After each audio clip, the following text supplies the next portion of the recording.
Pemirsa, pemerintah Provinsi DKI Jakarta akan menggelar sekolah tatap muka mulai Rabu 7 April 2021 di sejumlah sekolah yang sudah ditetapkan. Informasi selengkapnya akan disampaikan rekan Sirena Graciela dan juga Hengki Herianto dan Fatan Jauhari. Ya, Rina, Sirena, terkait sekolah tatap muka yang akan dilangsungkan oleh Pemprov DKI Jakarta, ini ada berapa banyak sekolah sebetulnya yang sudah disiapkan? Ya Rudi dan juga pemirsa, hari ini kurang lebih ada 85 sekolah di wilayah DKI Jakarta yang terdiri dari jenjang SD, SMP, SMA hingga SMK yang akan mulai melakukan uji coba pembelajaran secara tatap muka, di mana sekolah tersebut juga termasuk sekolah tempat kami melaporkan saat ini, yaitu dari SMK Negeri 32 Jakarta.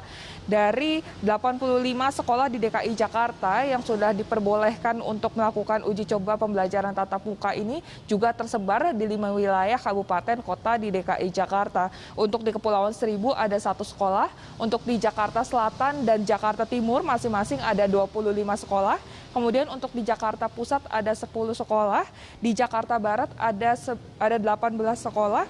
Kemudian untuk Jakarta Utara ada 6 sekolah. Dari Humas Dinas Pendidikan DKI Jakarta, Tagaraja mengatakan bahwa pada awalnya ada kurang lebih 100 sekolah yang akan melakukan uji coba pembelajaran tatap muka. Namun berdasarkan sejumlah kriteria dan juga penilaian, hanya ada 85 sekolah saja yang lolos untuk bisa melakukan uji coba pembelajaran secara tatap muka. Di mana ada sejumlah kriteria, tepatnya ada 2 kriteria yang harus dipenuhi apabila sekolah tersebut ingin melakukan uji coba pembelajaran tatap muka. Untuk kriteria yang pertama adalah dilihat dari kesiapan, seperti kesiapan kesehatan, kemudian juga dari kondisi para guru, kemudian juga kesiapan dari para siswa, dan juga dilihat kepada kesiapan sarana dan prasarana dari sekolah tersebut. Sedangkan untuk penilaian yang kedua adalah dilihat kepada metode, seperti proses dan juga mekanisme pembelajaran tersebut. Rencananya pembelajaran uji coba tatap muka ini juga akan terus dilakukan mulai hari ini tanggal 7 April hingga tanggal 29 April mendatang. Rudi. Baik, Sirena, ini terkait mekanisme sekolah tatap muka ini akan seperti apa? Berapa jam mereka akan diterapkan sehari? Bagaimana juga dengan protokol kesehatan dan segala macam?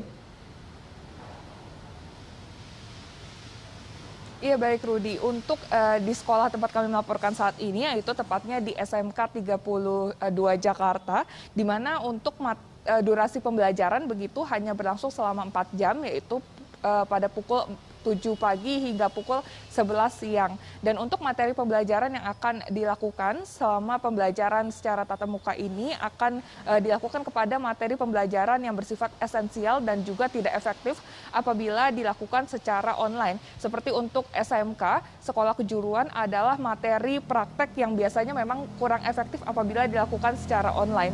Dalam durasi waktu 4 jam tersebut juga ada durasi waktu kurang lebih 15 menit, di mana 15 menit tersebut merupakan waktu istirahat bagi para siswa dan siswi yang dapat menyantap makanannya apabila mereka membawa bekal dari rumah dan hanya bisa menyantap makanannya di ruangan kelas saja. Untuk di SMK Negeri 32 Jakarta ini ada 13 yang saat ini sudah dibuka, Rudi, di mana kelas tersebut adalah kelas tata boga, perhotelan, dan juga kelas busana. Namun memang yang dibuka ini hanya kepada mereka kelas 10 saja, dikarenakan untuk kelas 11 saat ini sedang berada di masa magang ataupun PKL, dan kelas 12 sudah selesai begitu untuk melaksanakan ujiannya.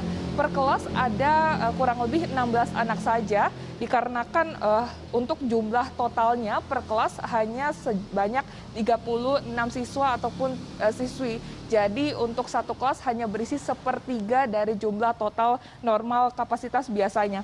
Kemudian pembelajaran tatap muka ini akan dilakukan sebanyak 3 kali seminggu, seperti hari Senin, Rabu, dan juga hari Jumat. Sedangkan untuk hari Selasa, Kamis, dan hari Sabtu nantinya akan dilakukan sterilisasi. Pada hari tersebut akan dilakukan penyemprotan disinfektan di ruangan-ruangan kelas yang sudah digunakan sebelumnya oleh para siswa dan siswi. Sedangkan untuk setiap siswanya hanya masuk seminggu sekali saja. Kemudian untuk pengaturan jarak antara tempat duduk, tentunya akan terus kita lihat begitu memang ada kurang lebih pengaturan jarak 1,5 meter antara satu dengan yang lainnya. Kemudian fasilitasnya juga kami lihat di sini ada yang disediakan wastafel dan juga untuk hand sanitizer, dan tentunya memang masih akan terus dilakukan dengan menggunakan alat pengecekan suhu tubuh kepada setiap siswa-siswi yang akan masuk ke ruangan sekolah. Kembali ke Anda di studio, Rudi.